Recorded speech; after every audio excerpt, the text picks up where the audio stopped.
त्या कामाबाईच्या सोन्याचं दागिने आहे, चांदीचे दागिने आहे. आणि ही जी देवाची पानं आणि पिवळी फुलं दिसत आहेत ती तोरवटाची फुलं आहेत आणि हे तोरवटाची मान हे बिरोबाला आणि कामादेवीला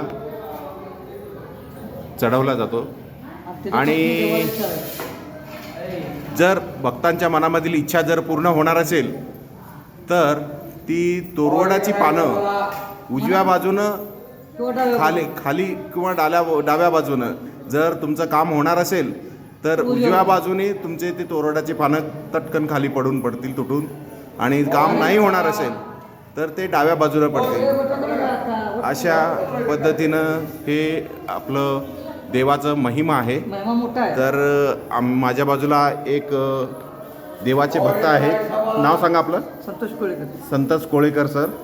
तर ते आपल्याला कौल लावून देवीला मागणी करतात. हां, सांगा तुम्ही.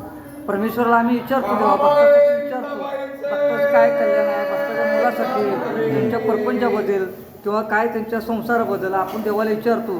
देवानं बोलूचं वचन देव देतोय. मनात जर आलं तर त्याच्या बोलूचं वचन आहे.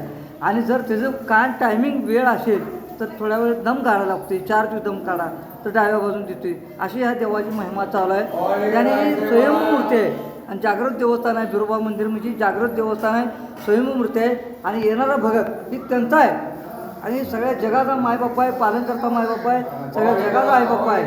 आता लावलाय मी कवर. हां, बोला.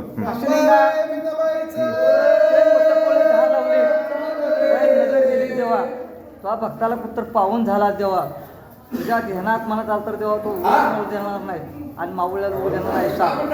गाडीची ताकद आहे देवा. शुक्रवार दिवस आहे, आईचा तुमचा वार आहे. काय नाही लगा, मी मालिक आहे लगा. माझं मी याचं पालन पोषण करणार आहे, त्याचं मी काय करून धावणार आहे. काशी का तुझ्या जर ध्यानात आलं मनात आलं तर देवा तू उभेल्याला माऊळ देणार नाही, माऊळ्याला उभं देणार नाही. तो हलवायच नाही देवा. हलवून धरून देवा काय त्याचा उपयोग आहे देवा. तरी भक्तांना तो आशीर्वाद पडलेलं आहे त्यांचं. चटकन उजव्या बाजूचं जे तोरवटाचं पान आहे खाली पडलेलं. येस, हातातून झालाय. कुठची पान आहे का तिथनं हातातून झालाय. एकच पान खाली पडलं. हा, मग ते देणार आहे